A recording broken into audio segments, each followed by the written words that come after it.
Yes. We're not going to count manga because if we get into manga, that's going to be like a whole different Yeah, 15 this is story arc that would never end. Straight up. Actually, no, I don't. I actually don't read a lot of manga. Probably only had 3 under my belt, if any. Oh damn. I do that. That's me. Yeah, I've been slacking. I gotta. My manga reading was on the train, and there's no train, so there's no manga reading. Right. Word.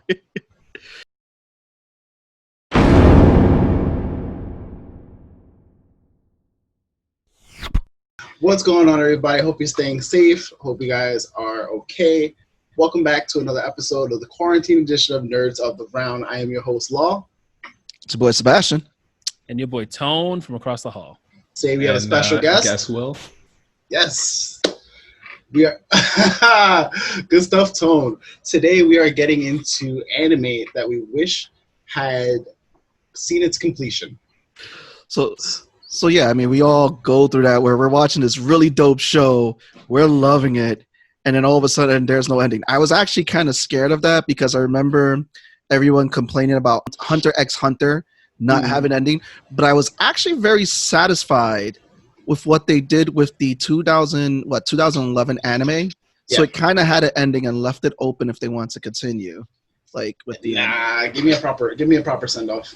I thought it was a good send off because the simple fact is this: he got to see his daddy. I like that they left it open. Yeah, and it's like they might have left it too open because now it's just suspense. It keeps the world going. It does nothing. It does nothing to. I don't need 4 or 5 years of suspense. You want to know what I compare it to? It's like this. There was another anime I would say at the time I was enjoying, which was Flame of Recca. I'm not sure if anybody has seen it. It was a long time ago. I watched that. My dad used to get the VHS for that. Flame of Recca. Yeah, it's an great series. That's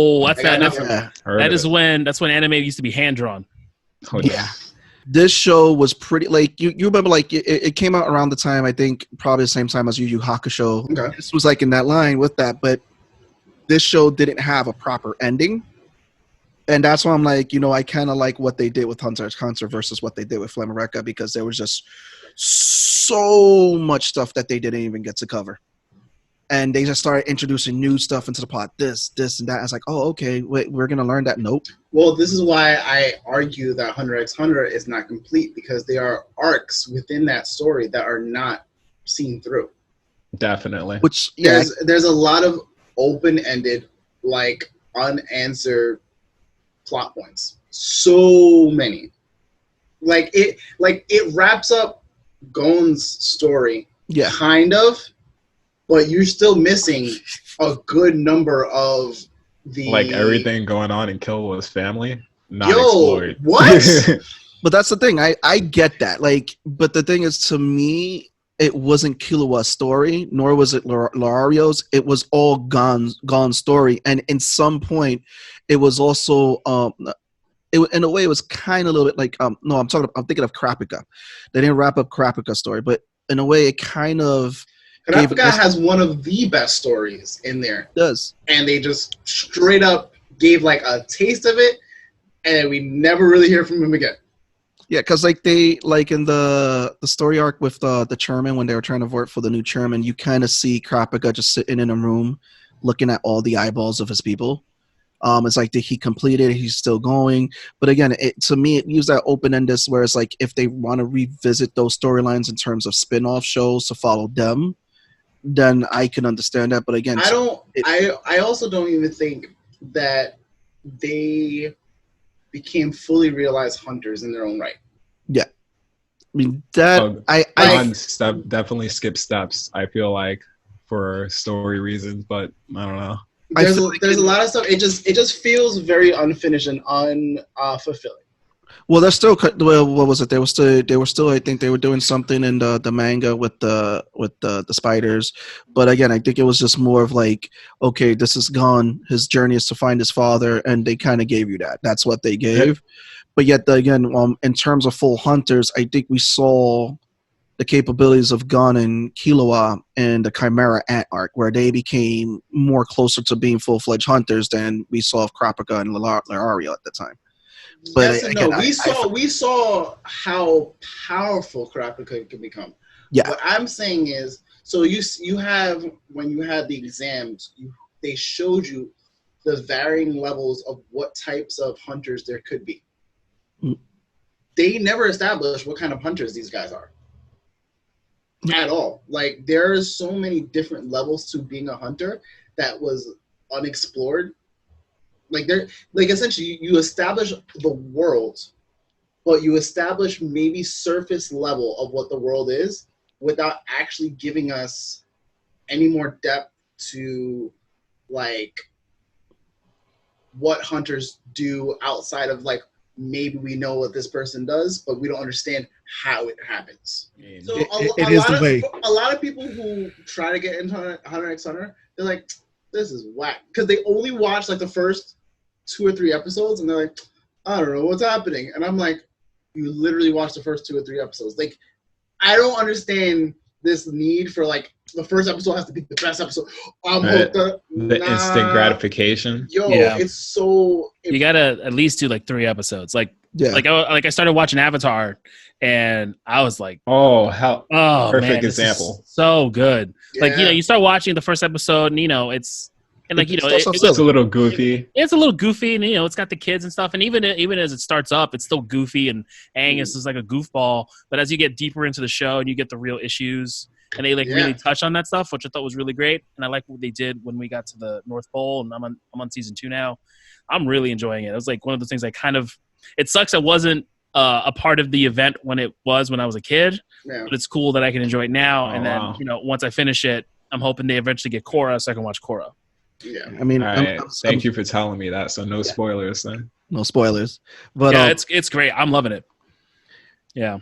All I gotta say is that when I got to the Chimera Ant arc, and I know we're probably Hunter x Hunter heavy right now. we can change. We can change. We're talking about anime. Tone is at the ready right now. Oh, hold on, Isekai. So, Seabass, before we keep going, because we are doing spoilers. So, spoilers: Tony Stark dies. There you go. You guys have been warned. Now we're good. Now we're ready to keep going. I just wanted to touch up on these 2 characters that really, really, really, really. It was really great. 1, characterization for me, and 2, they really hit home. Was Miriam and Komoji. I'm not sure if I'm saying the names right. Yeah.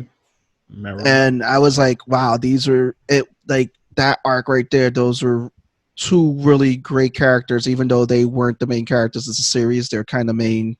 He was kind of main for that arc antagonist, and even the writing on that show was spectacular. Yeah. I want to bring something else up that because I was like really thinking about animes that just you don't have any more episodes for, and I was like, you know what? I really wish we got another movie of this because we only got 2. Vampire Hunter D. Oh yeah. Oh my god! Because there's so many books. I never read the books. I have the books. I thought about going down that like rabbit hole because I saw there's like a bunch of books, and I thought about doing it. I have the movie on DVD. But I'm a huge fan of Bloodlust. It's such a fantastic movie. It's one of the few anime movies that I love that I can watch in English and just I'm all in because the English dub is so good. And it's just a shame we haven't had it. It's been around for a long time. And, it sucks that we haven't had another Vampire Hunter D because it's just a really solid show. It's a solid movie. And they have the books, series. So they might as well.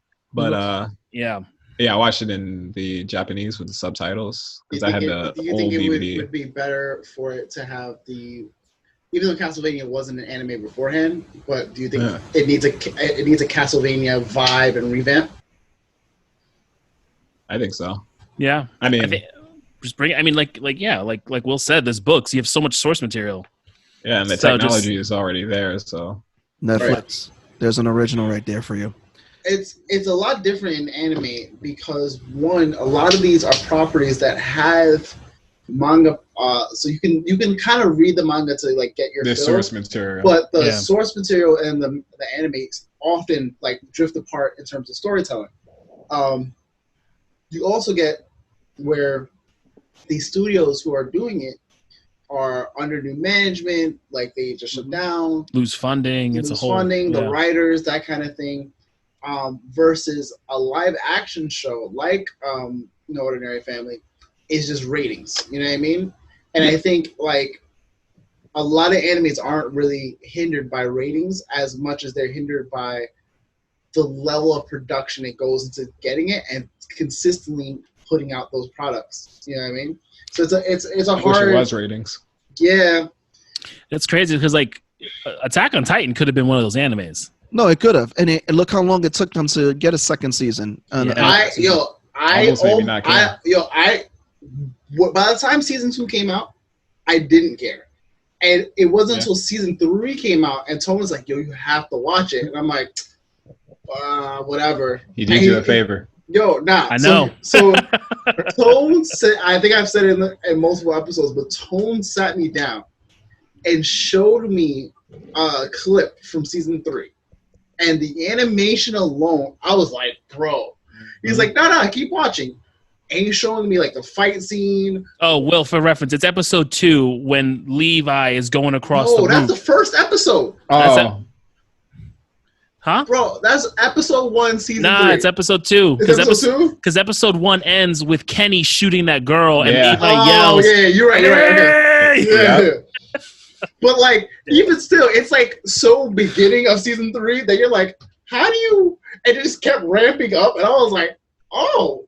that was probably one of the best scenes that actually didn't have a Titan nowhere next to it, and was still just. Oh, it's beautiful. Man, it was so Levi's crisp. fucking. Just seeing him and like them changing the angles, and he's just gliding through the city. Picked the perfect character for it too, because Yeah. if anyone, it could have been him or Mikasa, and I was like, yes, you. Yeah. well, Everyone. that's the whole thing they lead to, which I mean, that him and Mikasa are kind of like related, like Levi and Mikasa, but it's like they're from the same. They're from the same clan. yeah.